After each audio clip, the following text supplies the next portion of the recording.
Alors, voici donc ce bagage à main. Attention, hein, c'est un bagage à main, ce n'est pas un bagage cabine. Les bagages cabine, ce sont les bagages que l'on peut emporter avec soi dans la cabine et que on peut mettre au-dessus de soi dans les compartiments. Bagages à main, ce sont les bagages que l'on peut garder avec soi dans la cabine et que on peut mettre sous le siège. Donc, les nouvelles dimensions recommandées par l'Europe, je crois, c'est 40 en hauteur, 30 en largeur et 15 en épaisseur. Alors, voyons voir celui-ci. Il est présenté comme ayant une longueur, une hauteur de 40. Et ici, on voit que ça fait bien 40. Pas de problème. Il est présenté comme ayant une largeur de 25. Bon, en fait, ça fait un peu plus. Hein. Ça fait presque 30. Mais c'est pas trop gênant, puisque, encore une fois, les nouvelles normes, c'est 30. Et au point de vue épaisseur, la norme, normalement, c'est 15. Ici, c'est présenté comme, et ça fait 16 en épaisseur.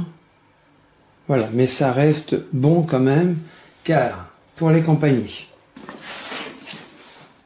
Ryanair recommande 40, c'est bon, 30, c'est bon, et 20 en épaisseur.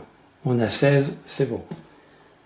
EasyJet recommande 45, ici on a 40, donc c'est inférieur. 36 en largeur, ici on a 30, c'est bon. Et 20 en épaisseur, on a 16, c'est bon. Voltea recommande 40, on a 40.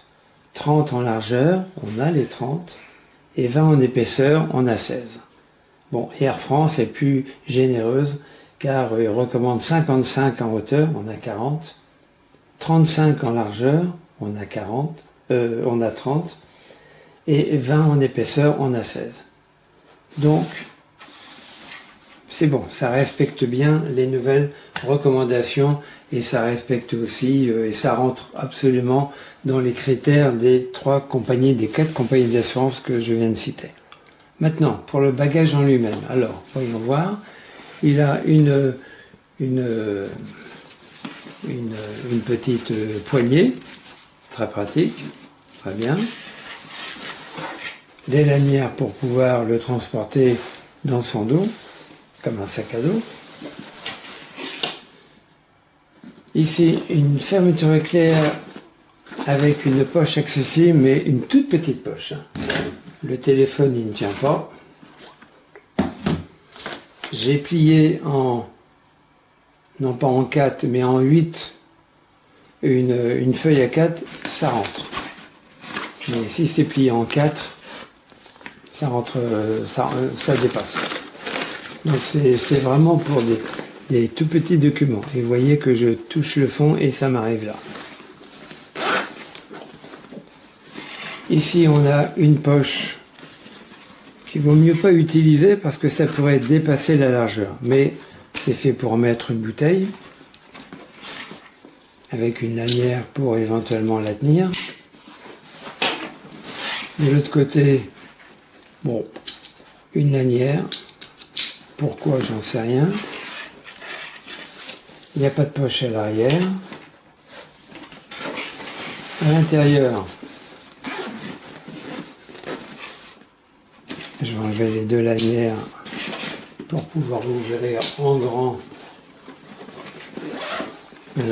cette face-là. Voilà. Et on a accès à l'intérieur.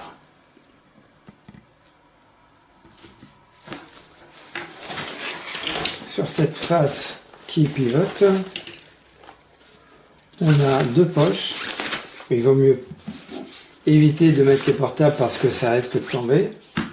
Et on a 2 petites poches ici. Je pense que c'est très pratique pour mettre 2 stylos. C'est tout. Et dans cette partie creuse, il y a uniquement une autre poche pas de fermeture éclair, pas de velcro, assez profonde. Et là on peut mettre éventuellement le portable.